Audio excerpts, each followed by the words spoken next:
let's keep it to an hour max, okay? Perfect. Yep. Yeah, Hello yeah. and welcome to the two-man power trip of wrestling. I'm your host, JP John Poz. With me today, former WCW, WWF, TNA, ECW, you name it. He's been there. He's been a superstar for all of them. He is Mr. Erik Watts. Erik, welcome back to the two-man power trip. How you doing? How you doing, brother? I'm doing well, doing well. What's going on in your world? Whew, that's a long one right there. Listen, I had retired 2005 due to injuries in pro wrestling, and then after that, I had companies anyway that I had built, and then I sold them off, and so then I went into business consulting.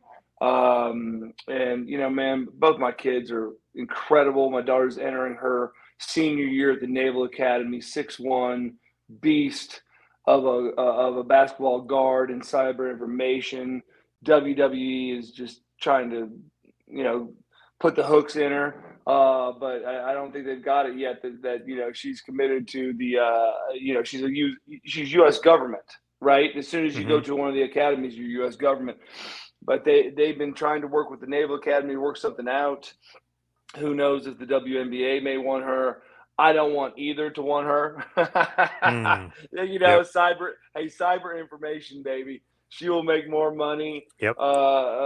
doing that, and she loves our nation. I got my son running around here in Atlanta, and so I stay busy and I travel a lot. I don't know. Did you follow TNA much? Yes. Oh yeah. Oh my gosh, man! A week ago, uh, um, I went down to McDonough, Georgia.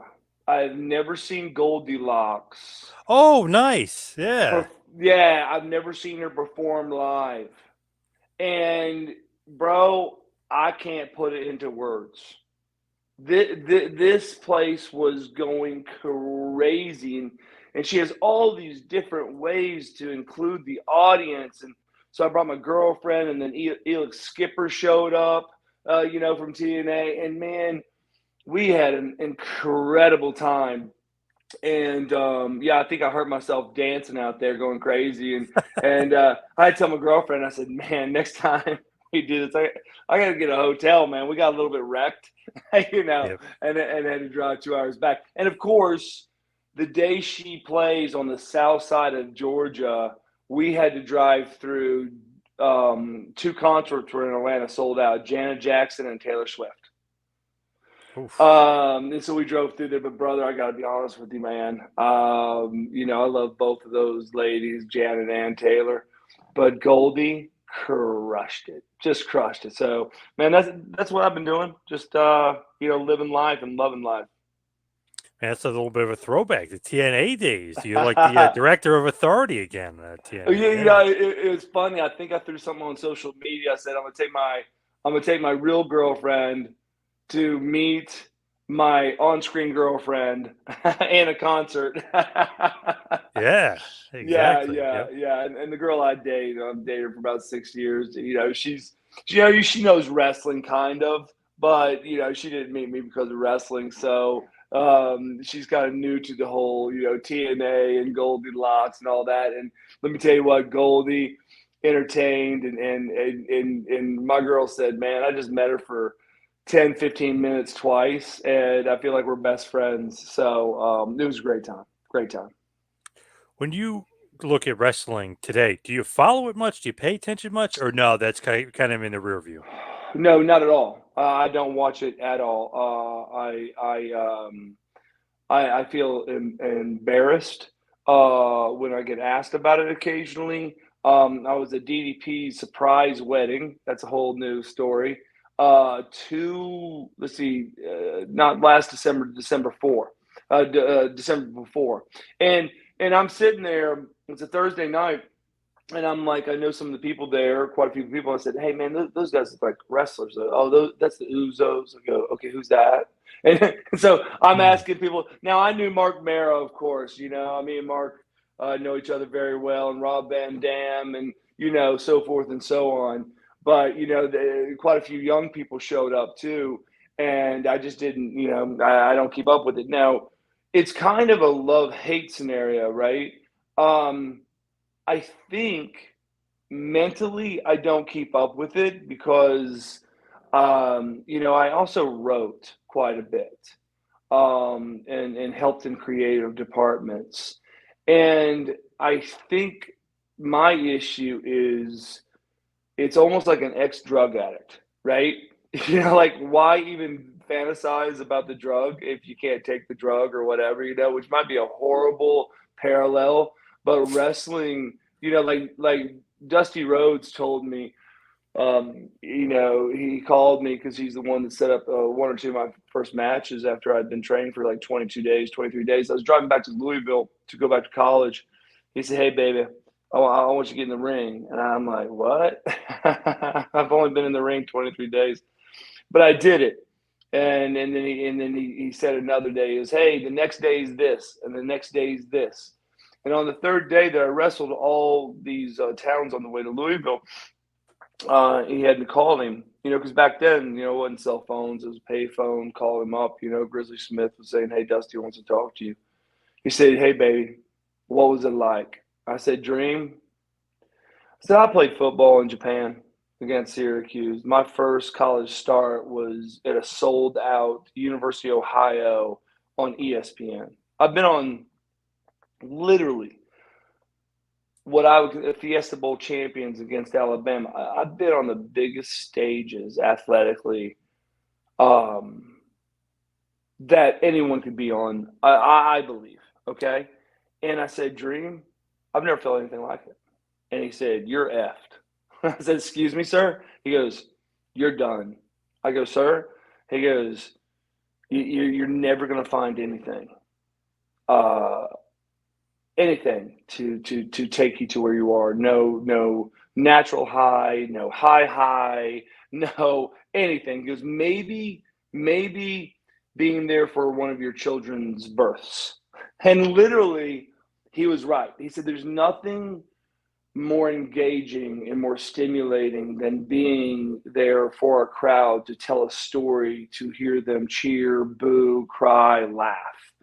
And he was so right. And he told me, he goes, "Hey, brother, I know you think you're gonna go back and finish your master's." He goes, "But you're not gonna need your degree." I said, "Sir, I've already, I want to come to Atlanta after I get my master's. I want to work out some more." He goes, "No, I need you tomorrow at the center stage." And he goes, "I got a contract for you, and your fourth match in front of people, your 27th day ever in the ring is going to be at center stage, WCW, Saturday Night Live."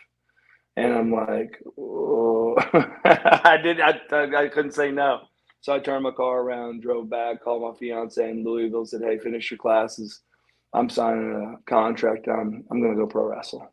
So, but with that being said, it makes it. I think it makes it very difficult for me to watch because I've always got input. My mind's like, "Oh man, that was incredible," or "That was awesome," or "I'd like to call that person and tell them how awesome they did," or "You know what, that angle could have been a little bit different, or that finish could have been a little bit different."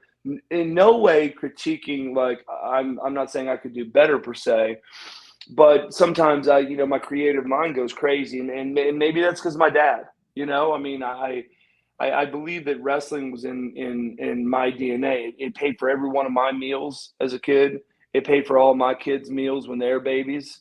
And wrestling's been a part of my life ever since I, took the first breath of air.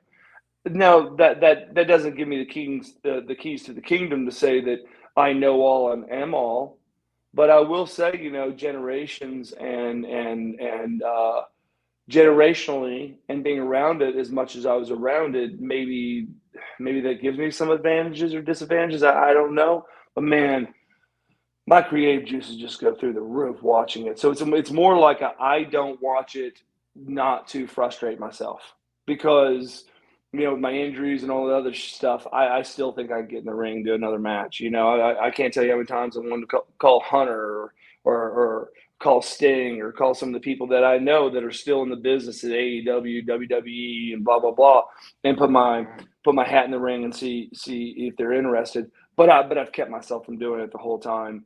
And so I think it's just my way of not watching to not drive myself crazy because Got I love wrestling, man. I love pro wrestling. So it was actually Dusty that got you in, not your dad that was kind of getting you in. Well, let me say this because I don't want people thinking that I was or that I'm trying to divert, right? I think what happened is as a child, my mother made my father promise her that none of his children could get in the ring prior to having a college degree. And she had very good case studies. The Grahams, the Gagnes, the Rhodes, the Von Erichs, the blah blah blah blah. These are all close friends of my father, right? And what she said was, because my dad, he got drafted to the Houston Oilers. He had not graduated from University of Oklahoma yet. My mom went to high school, but she was fresh from overseas. She lived 7 years. Her country was a free country called Estonia, and then Russia came over and said, "Hey, you guys go to war every once in a while. You guys don't have much equipment. Why don't we throw some stuff over here to scare some people off?" And so he's like, okay, that sounds good. And they brought the tanks and they brought the things in and then turned them on the country and took over the country. And so my mom's parents, which owned the post office, the leather shop, so much in the county they were in, very affluent. They felt that if they could not have the freedom of religion and speech, that they would rather try to escape and die than be in a communist country.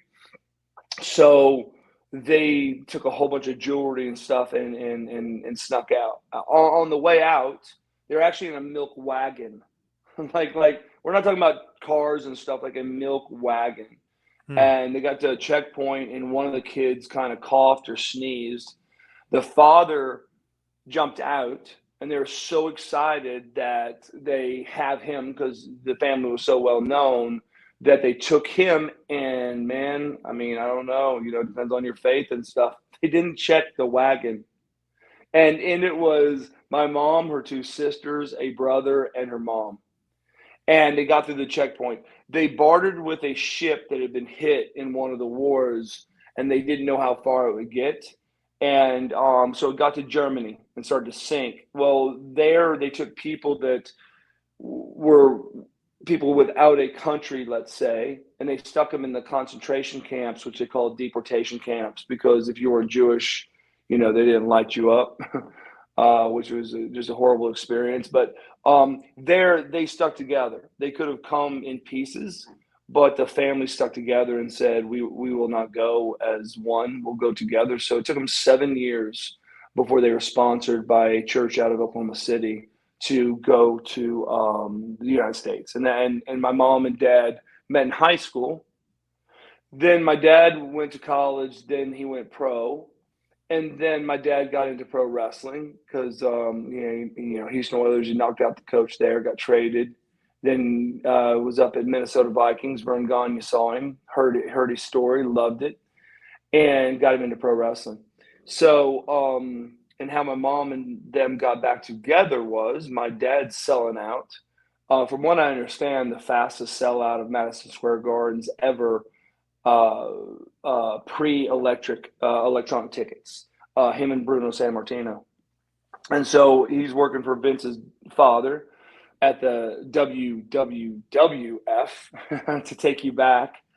And he was going through New York, and my mom was a model. And he saw her on a billboard and got a hold of the agency and said, because he told me the story. He said, some of the guys said, I used to date her. And they're like, yeah, I'll shut up. and so, he ran down the model agency and they started talking and getting together and ended up getting married. So my mom's like, hey, Bill, you didn't have your college degree. I don't have my college degree. And he goes, I love all the wrestling families, but these kids that are raised in the business, what do they have if they don't make it in the business? And so it was a thing to get your degree. So I knew everything about wrestling, setting up rings, lights, camera, action, so much stuff. But he never allowed us to get in to learn the psychology or get in the ring at all. And so when I graduated, I had my agent, which I was going to go pro. Looked like I was going to go to Tampa Bay, sixth, seventh round, right? I'm not, yeah, I'm not saying the first few rounds, right?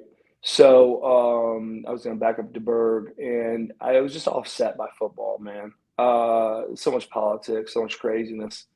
And so I was interviewing my fiance at the time. Her dad was vice president of Georgia Pacific, which was in Atlanta. So I was interviewing, and then my idea was is to get my master's, go to Georgia Pacific, work. So when I was in between a few classes, because when you get in your master's, you got to do a thesis class, and it's kind of hilarious because I could have got my master's earlier, but the thesis classes were sold out, right? So I left 9 hours. I'm like, okay, I'll do this. I have to put it up in the next semester. So in between, I did call up my father and said, hey, Dad, I love to bounce around the ring to see what the hell it feels like. He goes, hey, son, no free lunches. I got a great friend of mine named Jody Hamilton, Mask Assassin, and he's got a little school on the south side of Atlanta. And if you want to bounce around in the ring, I can call him, and I'll give you the number, and you can call him and see what he goes. But listen to me, son. Doesn't matter who you are or what you are. You've got to make your way into that school, and you have to do the time in the school before, because I was thinking, hey, just get in the ring and just run around the ropes and do some stuff. But no, I had to actually get enrolled into the school. And so I was there for 23 days, and I was 21, 23 days. And then I had to get back. So I left on a Friday. I had classes starting on Monday. Dream asked me to do a match on Friday in Franklin, Tennessee. And I said, okay. But I didn't even know what I was going to wear, right? So I got there. I wrestled the match. Already getting hazed. I went to the babyface locker room. Rick Steiner's there, which I've known since I was a kid. And he goes, what the heck are you doing here? I'm like, well, we'll wrestle a match. He goes, what? Because no one really knew. No one knew I was there, but I knew a few of the guys, right? He goes, so he hazed me immediately and said, you don't deserve to dress in our locker room. You dress in the concession stand.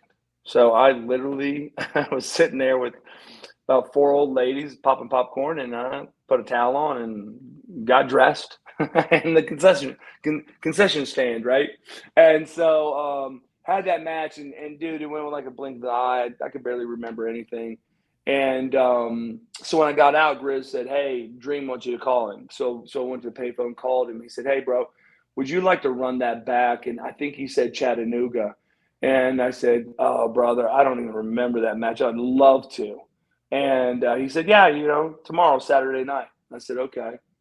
And so then I ran it back, and dude, then I got to relax just a little bit and absorb it and enjoy it. I was just tickled. So Grizz, after I got out of the ring, goes, hey, Dream wants you to call him. So I said, okay. So I called Dream again, and Dream's like, hey, baby, one more. And it was Nashville, which these towns are on the way from Atlanta. Franklin's a little bit to the right, but Chattanooga was on the way. Nashville was on the way to Louisville. He said, why don't you hit it back in Nashville? I said, brother, I'd love to. And so that brings us up to what I told you before. When I got out of the ring, he said, call me. And I did. And he asked me what it was like. And I said, I can't put words to it. And he goes, hey, fourth match in front of an audience after 21 days of school, Saturday Night Live, WCW. So, yes, my dad was the president of WCW, but Dream was the one that contacted me to ask me to go wrestle. I think when my dad wanted hands off, and I got to be honest with you, I've never asked my dad. Maybe my dad wanted me to go try out and fail or fall on my shit. I don't know. I don't know. You know what? Things are going so fast, and I wasn't ready. Who's ready after 21 days in the ring?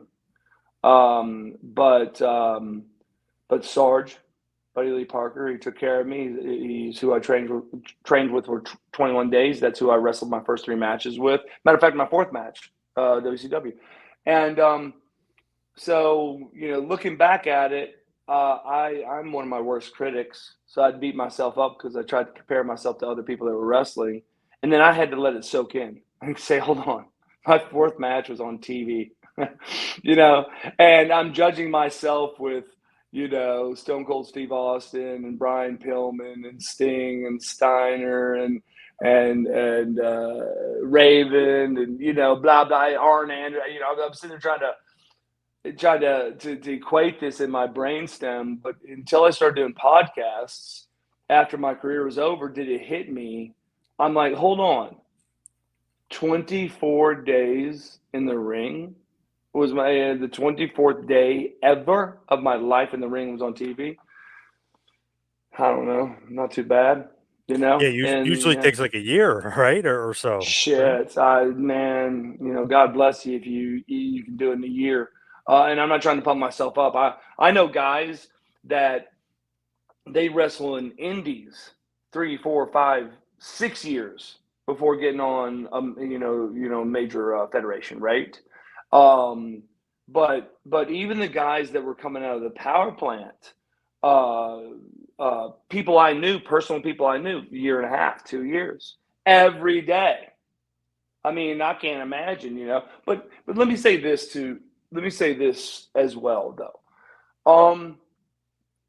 There's a phase though, right? And that's why I was so hungry to wrestle so much. I think my first 3 years I averaged like 302 matches a year.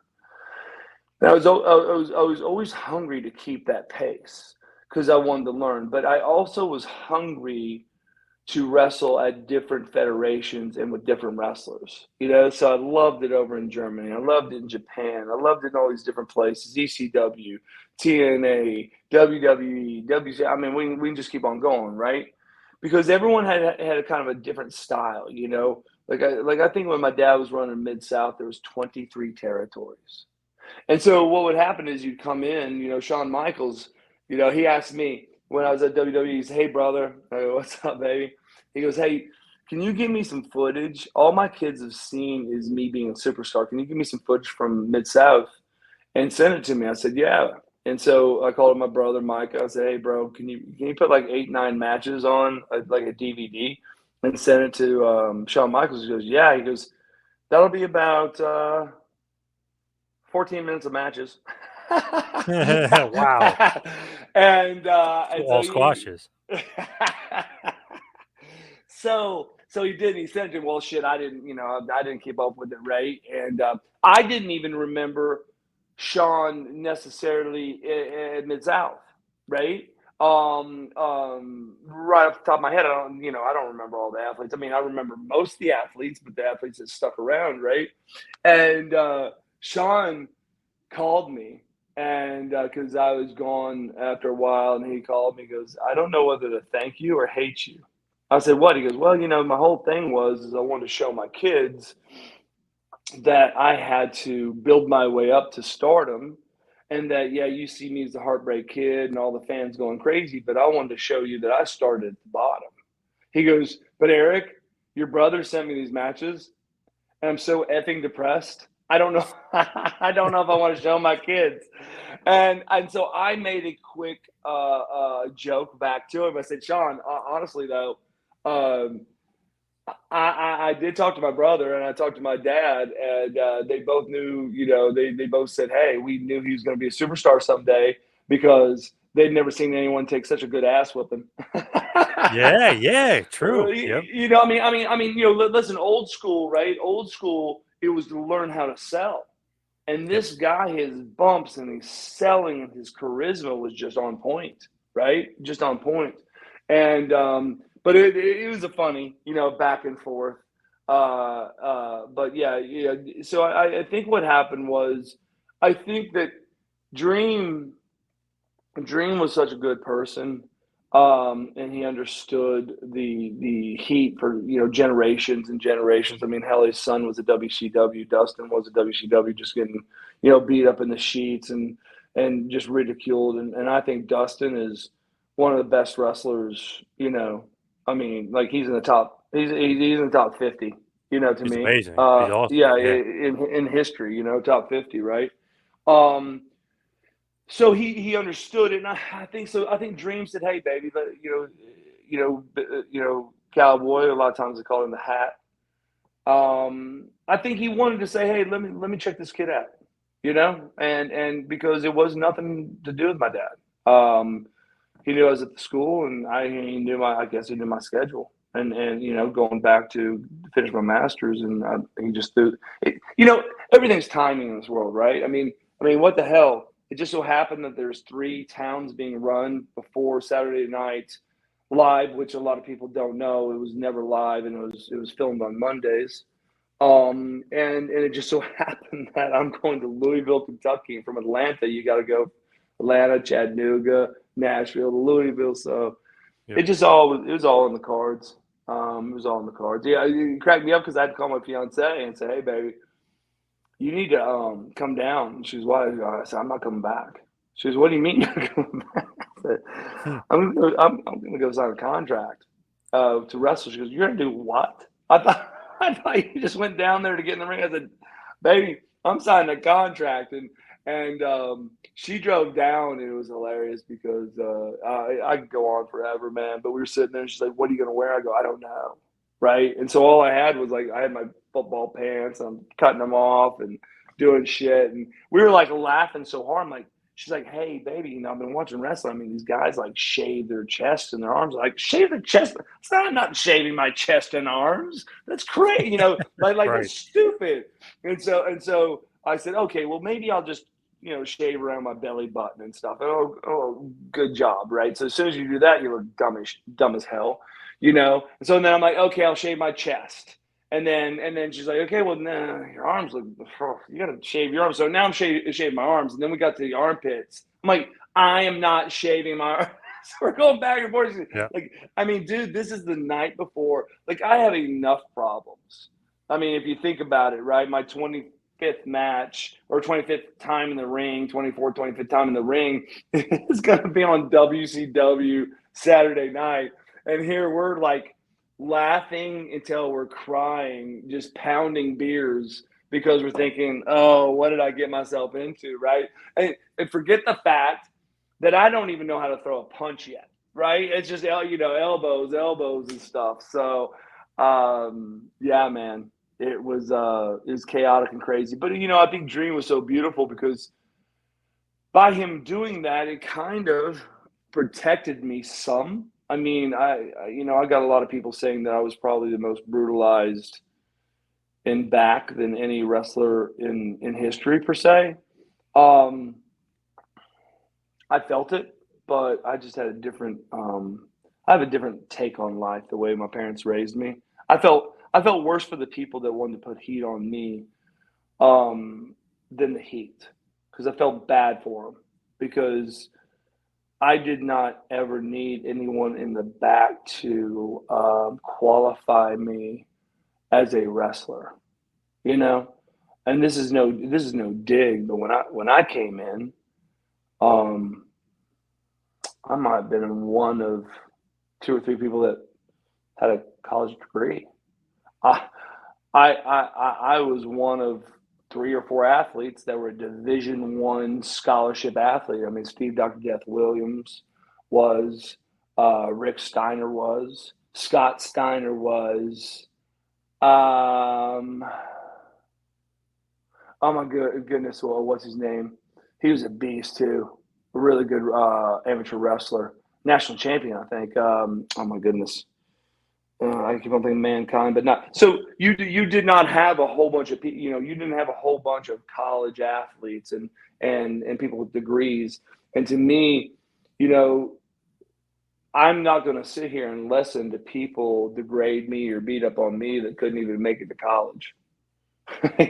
Yeah, Yeah. Yep. However, they looked at it different, and the other portion was I felt really bad for the people that tried to get in with the in crowd by just talking shit about me, so that they had something to talk about with the upper talent.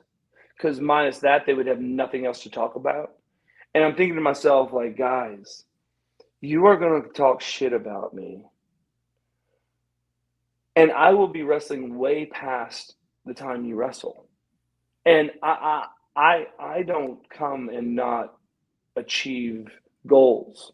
So your heat on me for a year, or 2 years, or 3 years, it will fade. It will fade, but I won't. You know. And so I think that comes from my dad, my mom, and goals and achievement and athletics and academics. You know, I came out of high school with academic awards. I graduated Louisville. I was an All-American scholastic athlete, which they only give 11 on the offense and 11 on the defense. So that means that I was within the top 22 scholastic Division I athletes in the nation. So, and I don't say that like braggatory. I'm saying like that was some of my goals. I was always on the presidential honor roll. I was always up high on the GPAs because I didn't go to college to just get a degree. I came to conquer things and do things. But I will say this: I also came to be a Heisman Trophy winner, and I didn't. I also came to be a drafted number one in the NFL draft. I didn't. But like I tell some people that I podcast with, I tell them, I go, you know, I think what I appreciate my mom and father for the most is they would say, shoot for the stars, shoot for the moon, you know, because if you miss, you still took yourself out of the atmosphere. You know, you hit the clouds, you hit the whatever, right?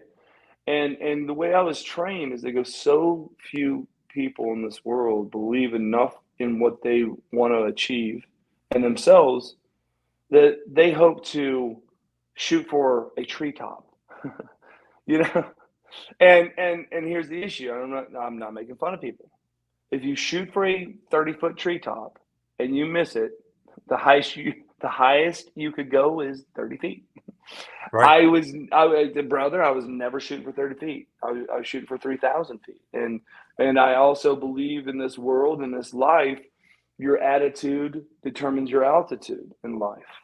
And therefore, I've always been secure in the fact that I didn't do wrestling because I had to. I didn't have to do wrestling to pay my bills. My father gave me zero financial anything. That was one of his things. He goes, I make my money. It's not yours. Like, I laugh because I saw Shaquille O'Neal not too long ago on TBS, and I love Shaquille, right? And he said, I had a talk with my kids, and they said, Daddy, we are rich. And Shaquille goes, no, no, no, you got that wrong. I'm rich. You guys are broke. and, Nice. Yeah. and I can so relate with it because that's the way I was raised. And not being mean, that's just old school, right?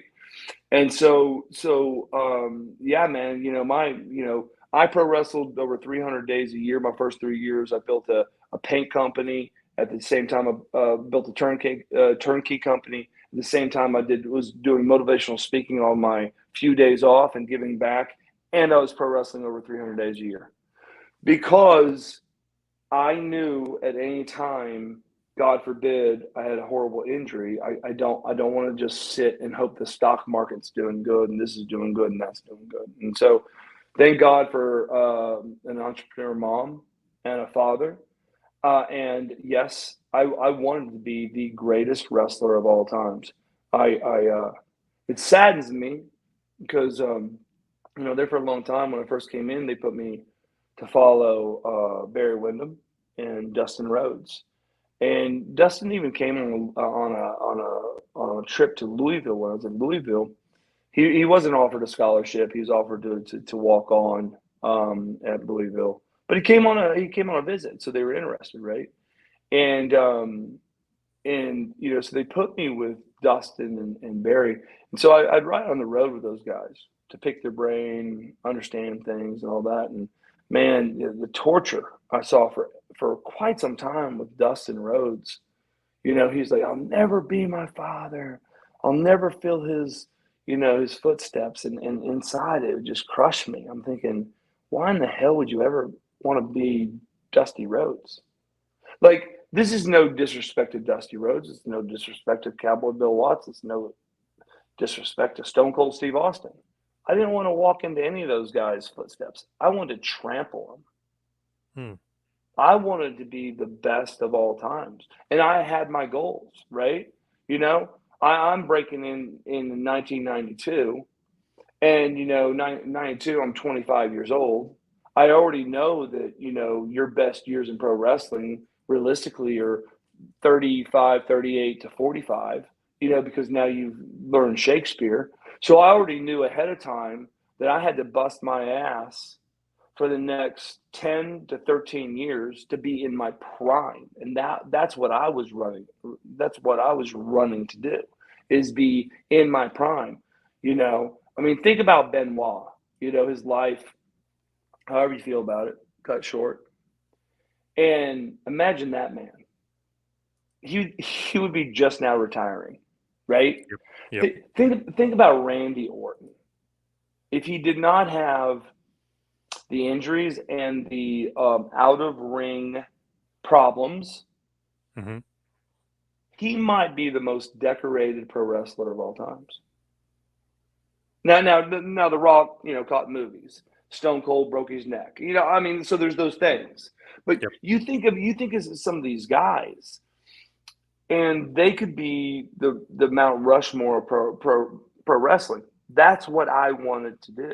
It's just that my career got cut short, ruptured my esophagus, and one or two other things happened, and I had to exit pro wrestling. And so again, for your listeners, I'm not bragging like I'm the greatest thing in the world. I'm telling you the real. I wanted to be the greatest wrestler of all times, and guess what, people? I didn't make it. So, but Heisman Trophy, no. Drafted number 1 in the NFL, no. Greatest wrestler of all times, no. But by trying my hardest to achieve those things, I'm pretty decorated. And I can, I only do a podcast here and there. I get asked all the time. I don't think I'm the most famous person in the world, but people recognize me. So I believe that has to do with the work and the hard work that I put in, and the respect I got from it.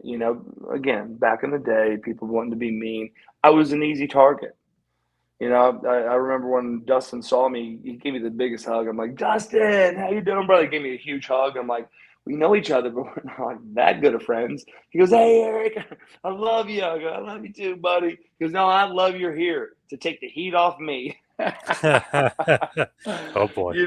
And boy, within a few weeks, I knew what he was talking about, right? So, yeah. That's Was that a story. big problem, like in your career though? Like, oh, he's building with his son. Here's the heat. You know what I mean? Is that huge? Oh, brother, man.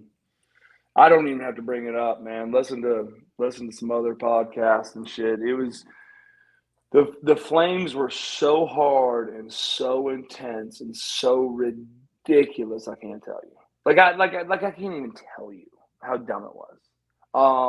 When I signed with WCW, there was a rumor that I signed for a 7-figure contract. And whatever. And that I demanded a 944 turbo Porsche as a signing bonus. Oh my God. Okay. I did drive a 944 turbo that I earned through all my business endeavors when I was 14, 15, 16, 17, 18, 19, before I went to college. And I did get a sweetheart deal. It just so happened that the Porsche, they gave me a great trade-in on my Trans Am, and the Porsche was University of Louisville Cardinal Red. And so I did get an incredible deal. Nice. But baby, my Porsche was a 1987 944 turbo. What athlete in this world would demand $1 million contract and say, "Can you buy me a 5-year-old Porsche?" so Right, so right. this so the, so then my dad got pissed, and he actually went and took my contract and posted it at the TV arenas, and people just saw Wow. my just to shut him up, right? Um, but no matter what, I mean, and some of the ribs went too far, and way too far.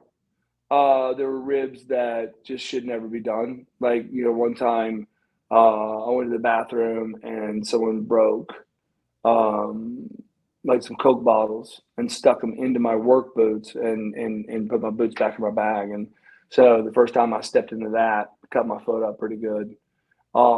Now, I will say Sting saw it and a few other guys saw it and they went berserk. They're like, hey, hazing someone, breaking a rookie in's one thing, and they went ape shit, and which I was embarrassed because I'd rather them not do anything because I'm like, but at a certain point, guys, what are you doing? Like, what are you doing? Right? I mean, like, when do the ribs stop? And do and to me though, what ignorant people do, they do stupid things thinking it's going to break your will, and they just had the wrong dude, man. And listen, the greatest thing that happened to Dustin is when he went to WWE and they made him Gold Dust. And me and Dustin used to have fun in the back because we would talk feminine every once in a while with that voice, and Mm. we would do as a joke, as a joke.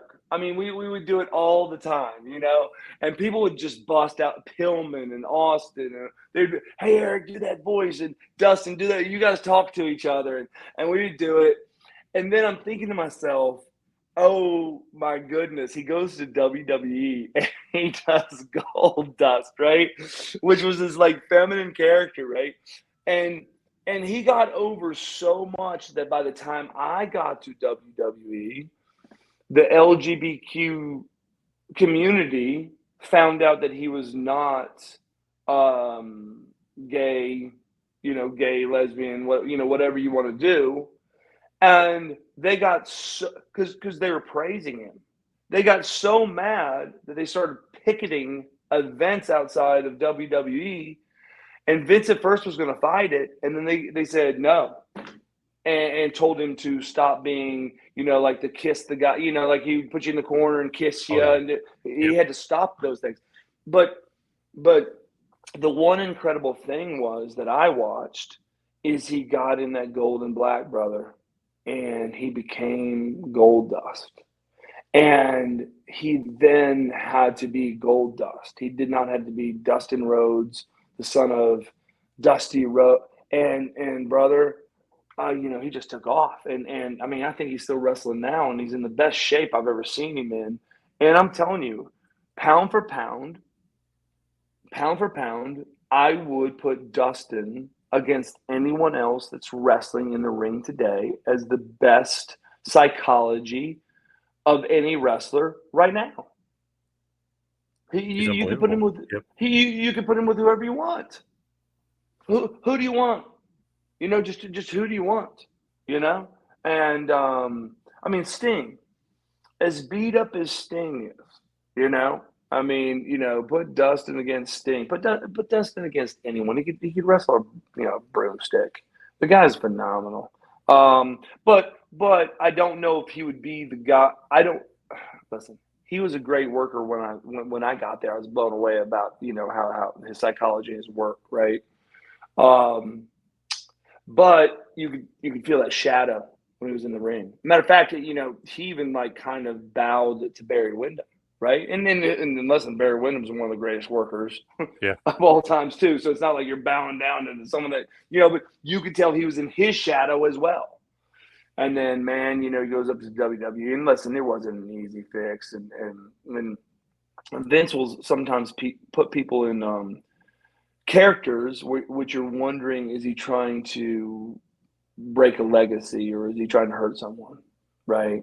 So I think Dustin had that going through his mind for a while, and then he just sold out to it and absorbed it. And I'm telling you, from a guy that was there, we all would sit in the back waiting for a Gold Dust segment because we just he was he was just so good. He was just, Yeah. I mean, he was just yeah. So I mean, God bless him. I haven't talked to Dustin in 30 years, you know. Um, uh, but man, I give him a big hug, man. He's done well.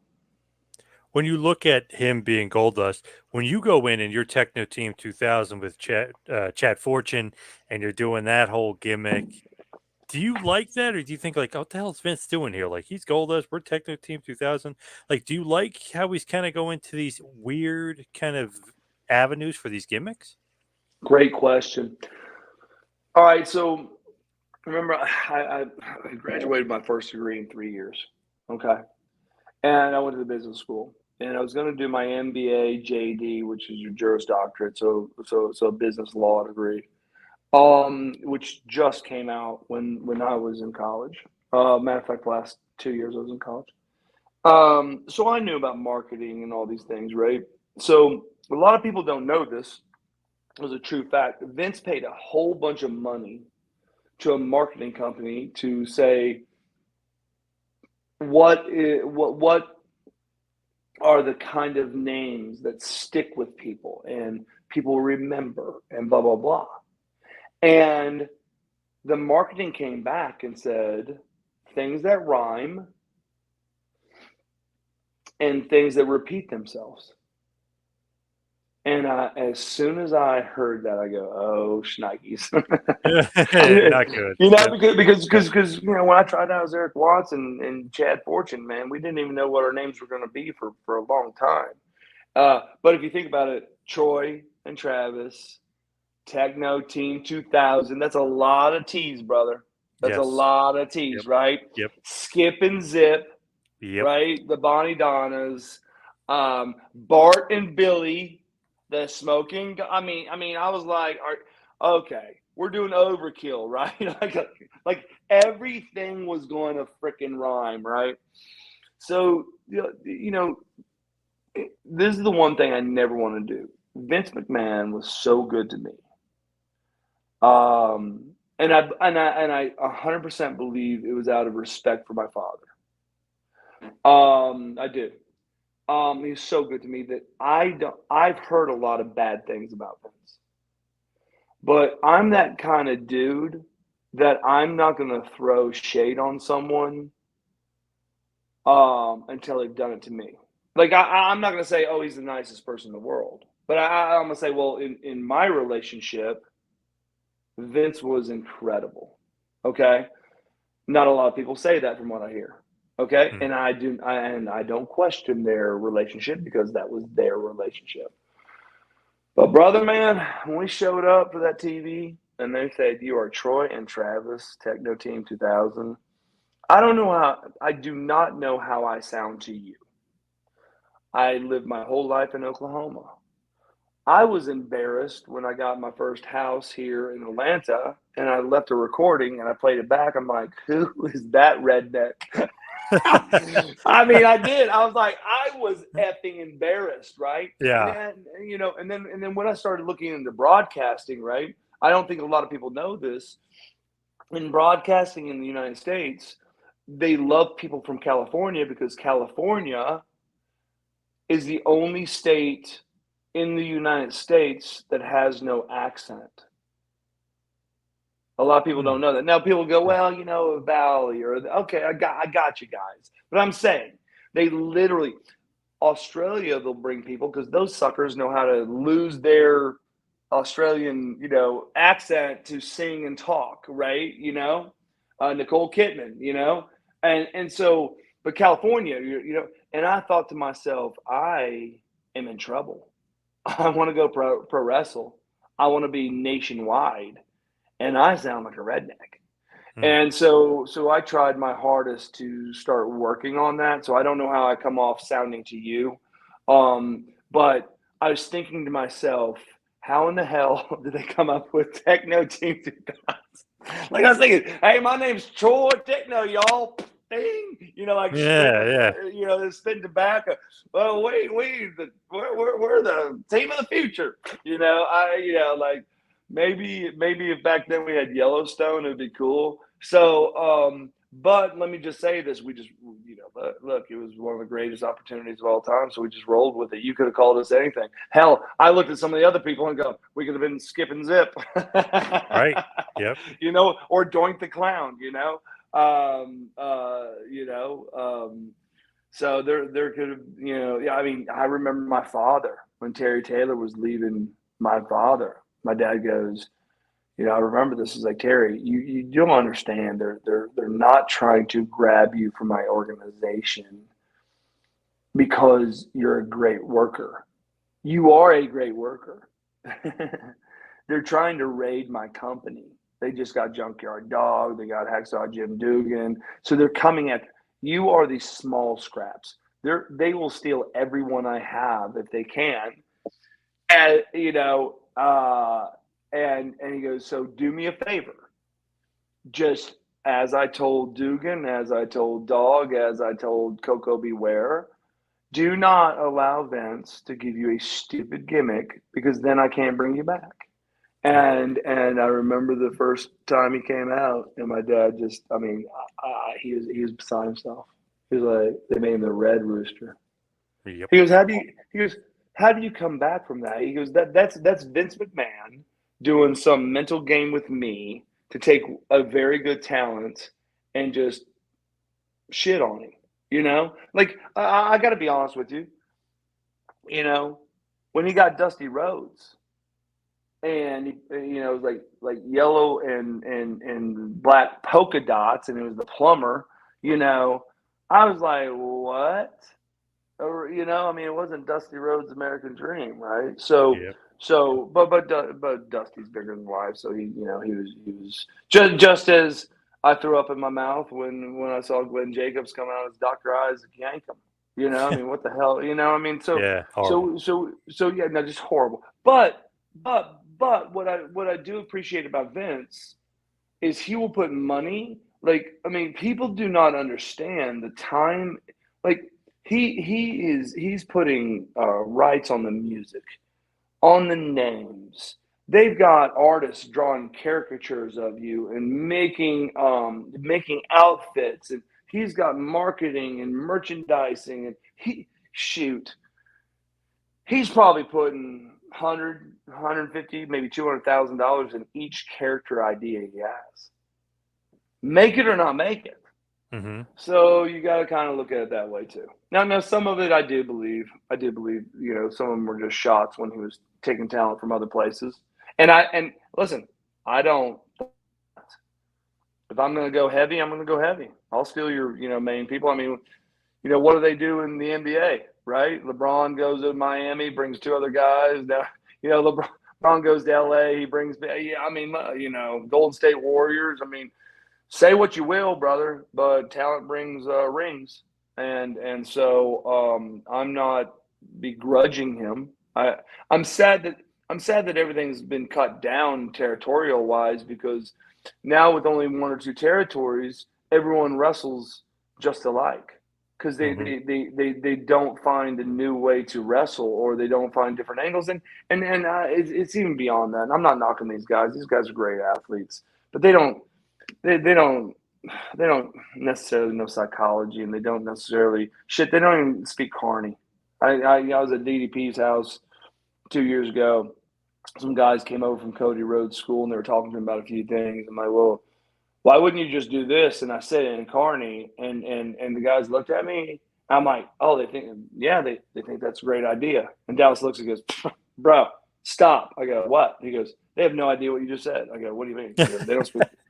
Honestly, they don't speak Carney. I go, okay, well, next time you're in the ring, why don't you just call this? And he goes, Dallas started laughing. He goes, what are you talking about? They don't call shit in the ring. I go, what do you mean? And he goes, no, they call it all outside the back. I'm like, okay, all right. Got to memorize it. Yeah, crazy. Well, I mean, hey, listen, in Japan, right? In Japan, though, but it was much more stiff. So you could call some stuff if it didn't go right. You hope to get back on track, and you just beat the piss out of the other person for a while. It's very stiff, but you had a translator. You said, "This is what I want to do," and the translator took it over. And so I'm not saying that model does not work. I'm not saying that. I'm saying that the true Shakespeares, the Shawn Michaels, the Hunter Hearst Helmsleys, the Stone Cold Steve Austins, The Rock, these guys could go back in the ring today and out wrestle anybody due to the fact that they can go in front of a live audience. And because how do you go home? How do you make an audience erupt if you don't have them booing the hardest they can boo? Right. And so I used to have matches, and they'd go, "All right, what do you think?" I'm like, "Man, I think they're pretty. My first year, 2 years, I'm like, "Man, they're off the wall." Stone Cold did this with me several times. He goes, "No, they're not. Let me show you. They gotta hate me." I go, "Man, they sound like they pretty much hate you." He was like, "Oh, not even close." And so he stopped us from going home 3 different times in Charlotte. 3 times. And so by the third time he asked me, he goes, "Well, you want to go home now?" I'm like, I said no, because the first time I said yes, they're hot. And he goes, "No, they're not." And the second time he goes, "You want to go home?" I go, "They're hot." "Yes, they're hot." And he goes, so the third time he goes, "You want to go home?" I go, "No, I'm sure you can make it more mad." He goes, "Nope, they're at the top. Let's go." like reverse psychology mind bent me, right? Yep. And so if you can't call it in the ring and you can't change those things, and TV's different, of course, we all know TV's different because there's a time slot and blah, blah, blah, blah, blah, blah. Got it. But if you can't even experiment, you can't learn the trade to the fullest. A lot of people don't get it. I call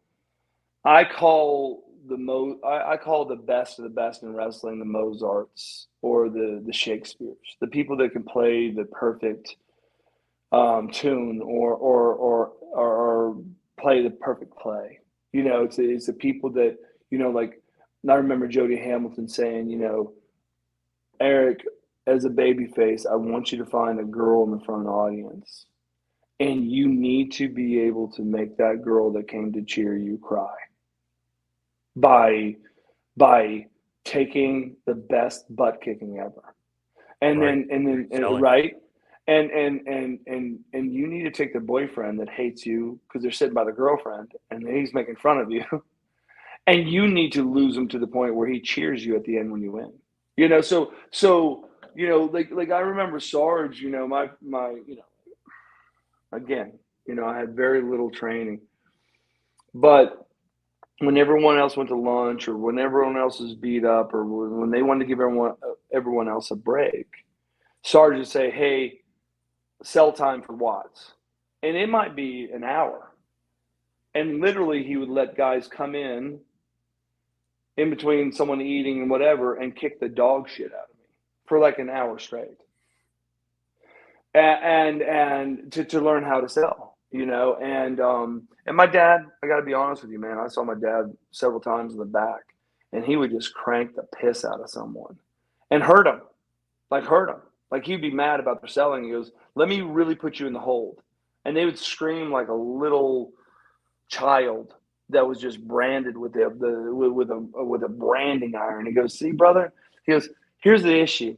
You should be able to sell it that way without me even touching you." But occasionally it took that, man. Like occasionally it really took it. Like when they brought Chono in to give me the STF and basically hand the STF to me in America. I mean, that son of a bitch put me in some moves that hurt so freaking bad that, buddy, there was no selling. It was true screaming. Now, what people don't get is, yes, you're giving your body up, right? But man, like people don't understand, like the headlock, a shoot headlock, right?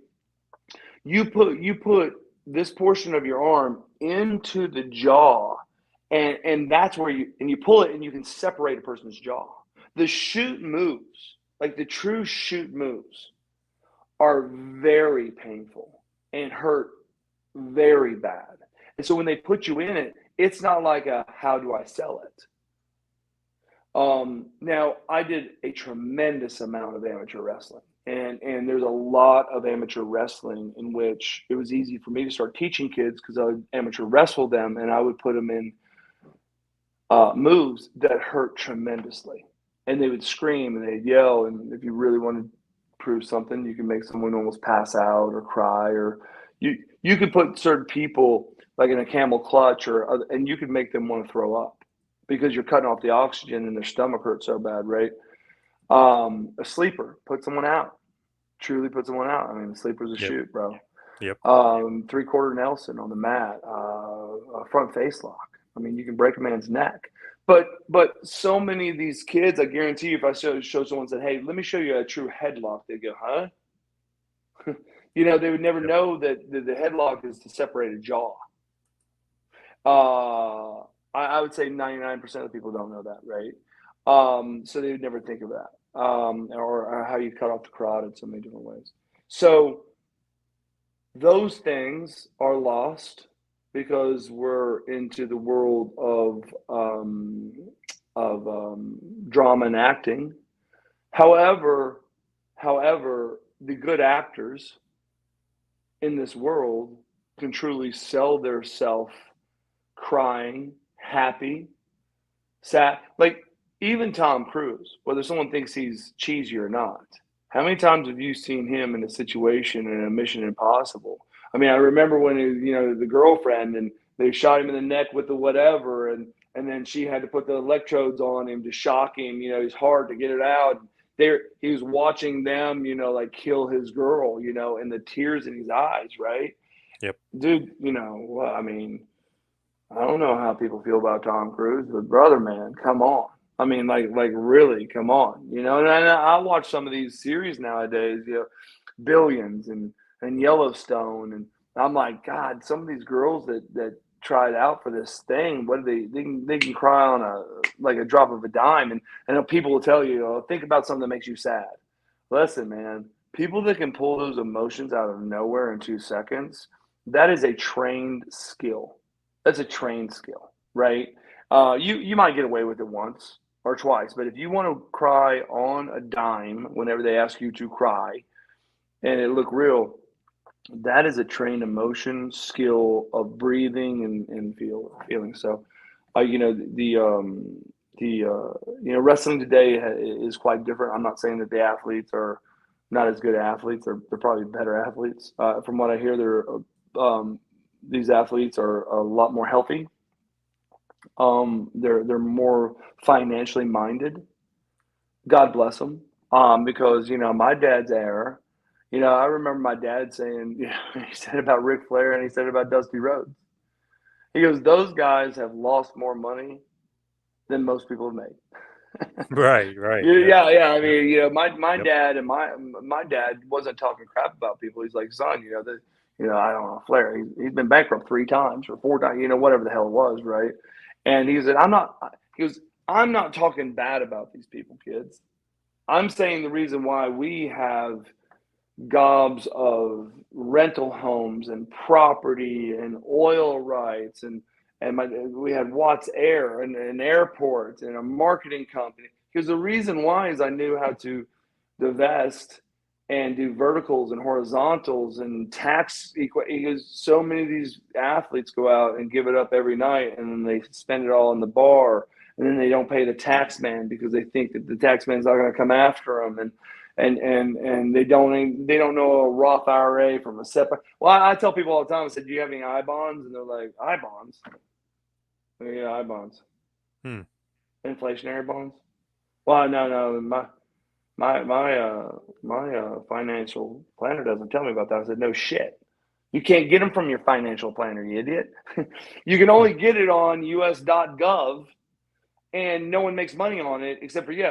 So why would your financial planner tell you about something they don't make money on? They're like, oh, wow, okay. And you look at these billionaires, and their own self-directed retirement funds. People are like, what's a self-directed? No, there's self-directed retirement funds where you don't have to buy stocks. You don't have to buy bonds. You can put the money and flip a house and you can do your stuff. So you buy a house for $200,000, you sell for $800,000. But if you do it through your self-directed, it goes back into a tax-deferred or protected investment, and you're quadrupling your money. Well, I didn't know about that. I'm TD Ameritrade right now. I got a TD Ameritrade account with a few other different accounts, Schwab and those guys are merging, and Merrill Lynch and all these different things, right? Yeah, I could call their pros, and they go, "What? A self-direct?" I'm like, "No, I'm not being an ass. It's the one percenters." And I'm not saying I'm a one percenter. I'm saying my whole life I've learned to have mentors and read and study, and I read the Berkshire Hathaways. I read Charlie Munger. I read about these guys and say, what are they investing in, and what do they know that I don't know? Like my sister one time asked me about some. She was killing it, and she won some tax credits. I'm like, okay, well, so and so, which I don't want to drop names, very famous guy here in Atlanta, built a movie studio. And she goes, okay. I said, well, you know what? He got a whole bunch of state tax credits for that movie studio. She's like, yeah. I said, how much do you need this year? She goes, $250,000. So you need about $250,000. Now think about that. If you need $250,000 worth of state tax credits, and your state tax is at 7%, think about how much money you made, right? And I don't want to say any names like Tyler Perry or anyone like that. But anyway, my point is, some of these people, right, they build these businesses, and within the business, they build a brand, and the brand, they negotiate with the state for tax credits for their company. Well, these tax credits have an expiration time and date. Well, sometimes their tax credits are so big that they can't use them all, but the tax credits are still good. So you put them with people and brokers or people that know people, and all right, you might be able to buy $200,000 worth of tax credits for $50,000, because here's this person going, hey, 50,000, I can't even use my tax credits. They're going to expire. You want them? Boom. How do you know that? Well, not by hanging around the people that don't pay taxes. And I'm not busting anyone. Everyone, God bless everybody, right? But my point to you is, the one thing that my mom said and one thing my dad said, I've got 2 mentors right now. I try to keep 3. One of mine passed a few years ago and I haven't replaced it. The key to success is always finding people that are smarter than you in different fields that are not yes men. And you always ask them, would you be my mentor? And you always pay for lunch or dinner or whatever the hell you need to do to meet them with once a month or once a quarter or whatever, to mentor you in what you're doing in life. And the most beautiful thing is that most people don't do it out of pride, or they say, I wouldn't think about that. I did it in pro wrestling. I promise you, there is no wrestler that I've ever been around that asked more people to meet up early and train than me. I had people going, why in the hell is Harley Race showing up? Or what Fit Finley, or Franz Schumann in Germany, or Chono in Japan.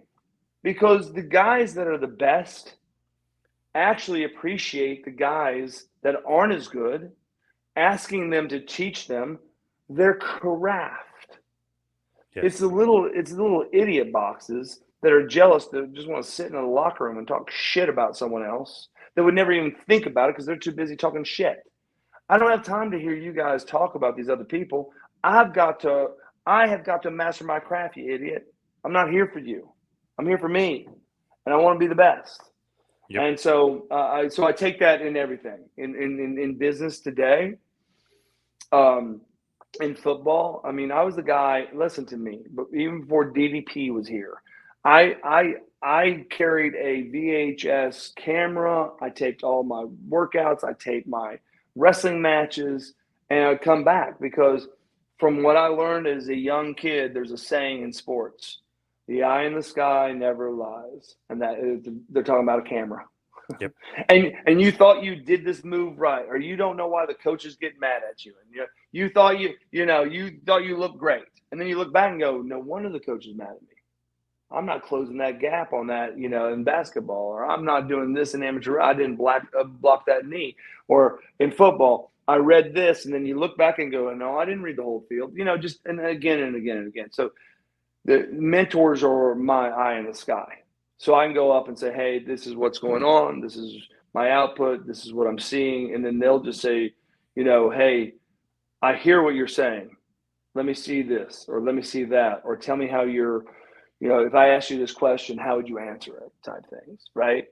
And you take it and you answer the questions. And hell, I had a mentor the other day. I was just banging around because every year you should update your resume, whether you're looking for a job or not. Every year you should update your resume. And I just put my resume, and then I gave it to a guy, and I swear to goodness, this mentor is so awesome. He shopped it to like 10 people, major people in Atlanta. And they came back with like 3 holes in my resume. I'm like, damn, they're so right.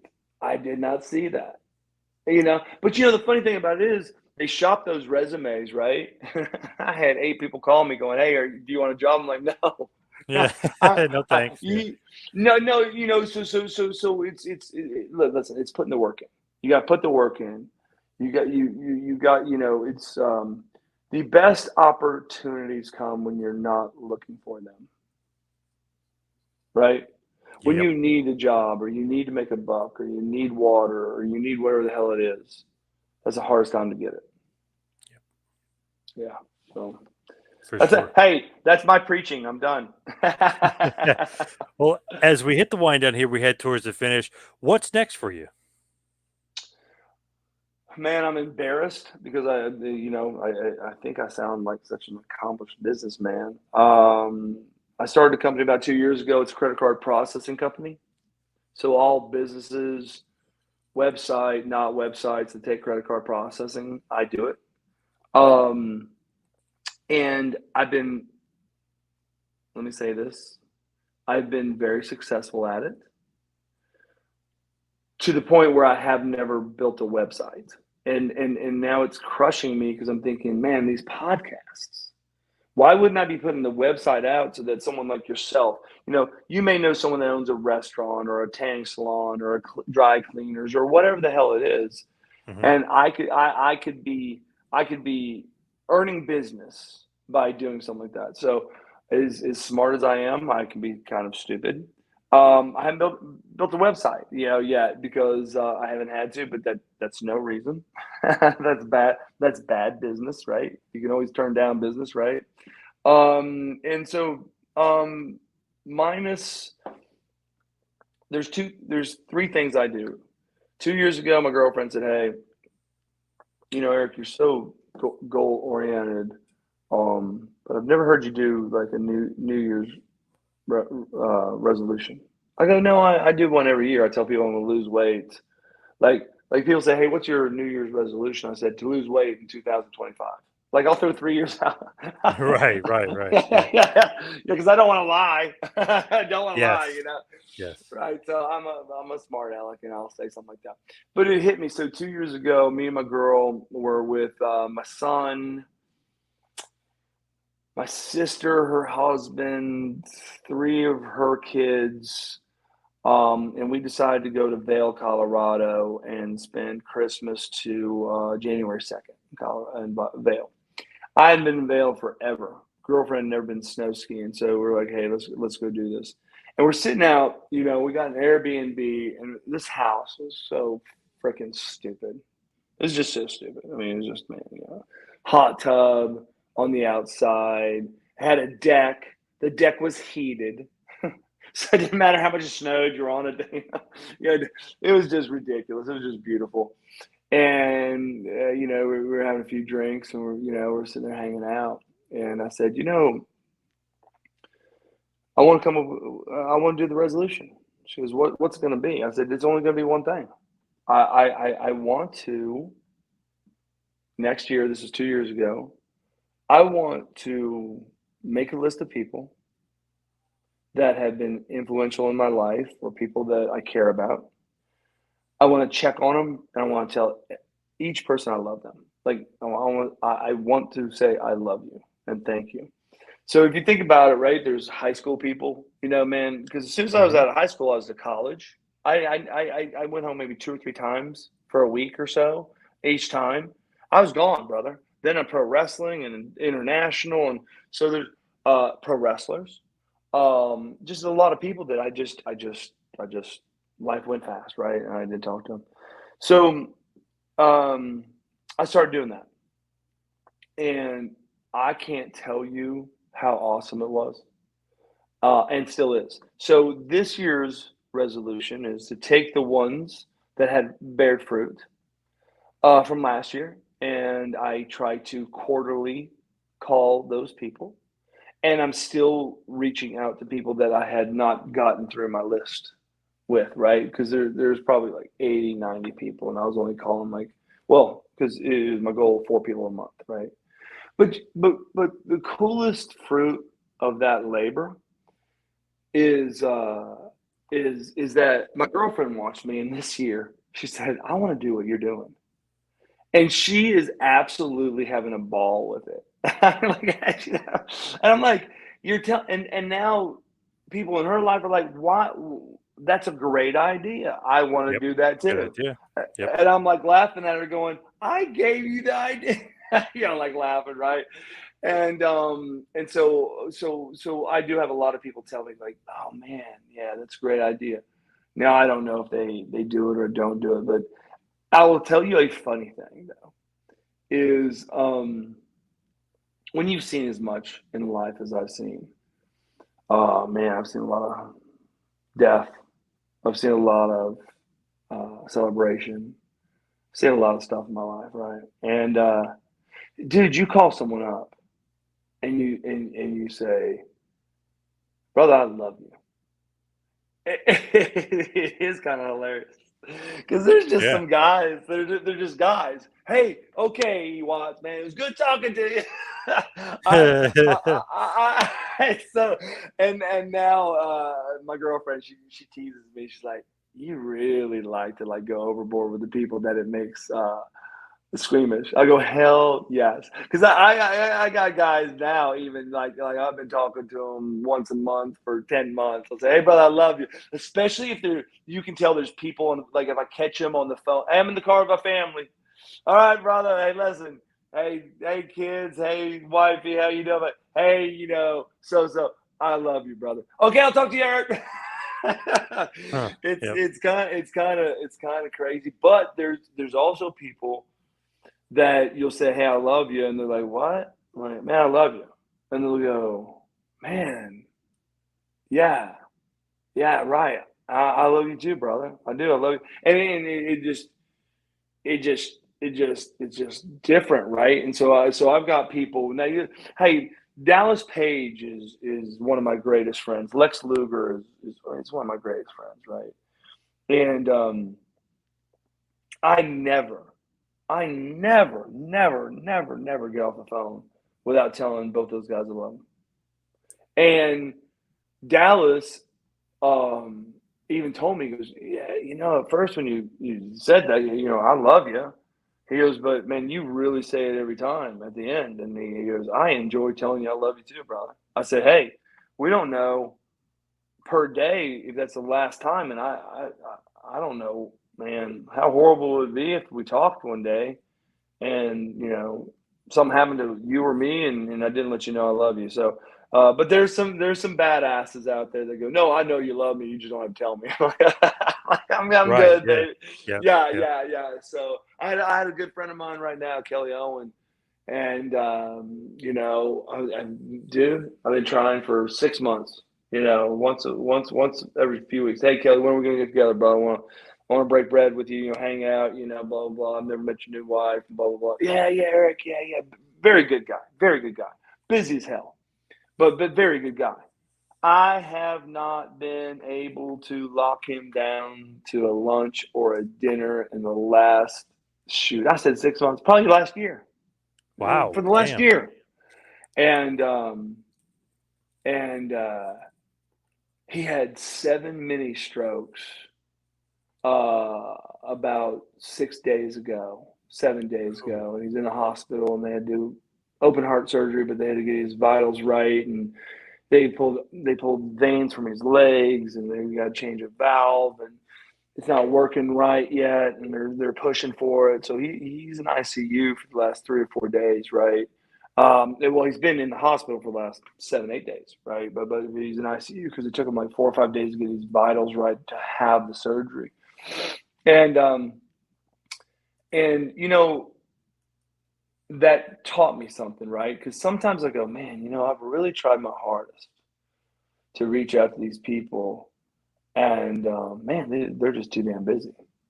And I have to put myself in check. Like, am I doing it because I really care whether they're busy or not, or am I doing it because I want to see them? Let's go to lunch. Let's hang out for a second. And I got to remind myself, no, it's to be with them. So it's kind of hilarious because his wife has been texting me, and she goes, "Man, I feel like I really know you now." And thank you, because I'll say, "Hey, you guys are at the hospital. Can I go mow your yard? Do you need your mail checked?" I don't even know where the heck the guy lives. Mhm. Are there things that you guys need? Can I do anything for you guys?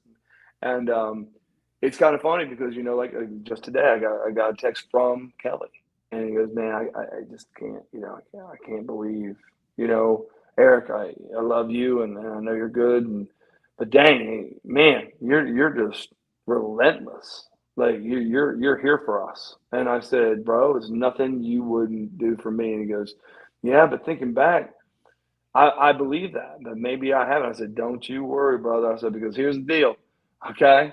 What if 7 days ago, you didn't make it, or 10 days ago now, or whatever, you didn't make it?" I said, "The last thing you would have known is me reaching out saying, hey, like, I love you. Can we get together for lunch or dinner?" So, Right. um, I've seen a lot, man, and most of the guys that wrestled in the '90s have seen a lot. We've seen a lot of loss, like a lot of loss. It hit me. I remember the day, man. Dallas called me, and he was cracked, like he was broken when Scott Hall died, and Mm. he had just called Scott Hall and heard that Scott wasn't doing good. So he called Scott and said, "Hey, brother, let's get you back to my crib." He's like, "Nah, Dee Dee, you're newly married. I don't want to barge in." He's like, "Bro, shut up, shut up." My wife knows me. This is what I do. This is what I do. You're my brother. Let's get you to my crib. Let's hang out. Let's get you back on your feet good and all this other stuff. I was like, "Dee Dee, just give me about 5, 6 days. Let me slow down on my health issues, and let's talk again." And I think I can do that. Now it's like, okay. He gets a call from Scott. I says, "Dee Dee, I'm in trouble." He's like, bro, come to the crib." It's like, "No, I'm in the hospital. I had Oh, a stroke." wow. And Dallas was like, "Brother, we got you, we got you." So Dallas got his address and sent 2 or 3 like maids or cleaners to his house, to where he's staying, and they cleaned for like 12 hours.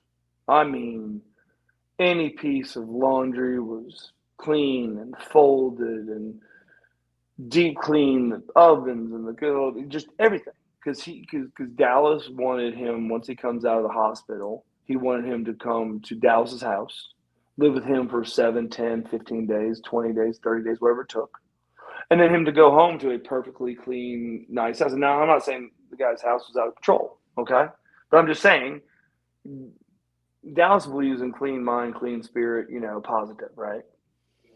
And and Dallas called Kane Ash and said, "Hey, bro, Scott's not doing good." And he goes, "I'm on it, I'm on it." And then Dallas got a call, and Scott said he was doing good. And then the next night, I think he said he got a call late at night, and he goes, "Dallas, I'm not gonna make it. I feel something's really bad." And he died. Like after the phone Wow. call, like shortly after the phone call, he died. The reason I say that is That hospital where Scott died is the same hospital that I'm divorced from my first wife, but me, my wife Georgie, and Kimberly Page, Dallas's first wife, we're talking about having a baby.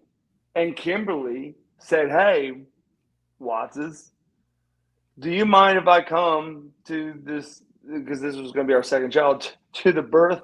I want to experience the whole thing with Oh my you God. guys." Now, Kimberly is a genius. She went to Northwestern. Northwestern, bro. I don't know if you know about Northwestern University. That's a prime school. She got her, I think, her master's in marketing. I mean, Kimberly Page is one intelligent chick. And so she's analytical, right? And so literally, as soon as we said, "Hey, we're going to the hospital," she shows up. She's got books. She's got her MacBook. She sits in the room with us. She sits through the whole thing with Georgie and me, having the kid. And then after the kid comes in, she's in tears. She goes, "Okay, I know what I'm in for," and leaves. It was like a study. So, but it blows my mind that the same hospital that we're sitting there vibing, and I have one of my children at that hospital is the same hospital as Scott Hall dies at, right? You know, and just like Dallas called me, I don't know, 3 months ago, 4 months ago, 5 months ago, whatever it was, and "Hey, bro, let's go watch Scott Steiner's son play basketball. He just got a full ride at Virginia Tech in basketball." Yep. I'm like, hell yeah.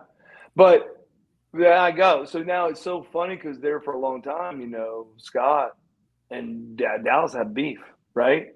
So now I'm sitting there, me, my girlfriend, DDP, his wife, Scott Steiner, his wife, Rick Steiner up in the stands. Scott and Rick's mom was at that game from Michigan. You know, we're chilling. This kid is a beast. Like when I say he's a beast guard. I mean, bro, pound that ball. He's so fast and he's got a great shot. And we're all sitting there, and Dallas is like, "Didn't we watch your daughter here?" I'm like, "Baby, Rick and Scott and my kids all went to school together at this high school." He's like, "Oh wow, how great!" And I don't know if you heard a wrestler named Johnny Swinger. Johnny Oh yeah. Swinger is right. So Rick Steiner was the realtor on this house when I bought it. Yeah, so it's and Rick Steiner started wrestling for my father. My dad's the one that changed his name from Rob Rex Steiner to Rick Steiner.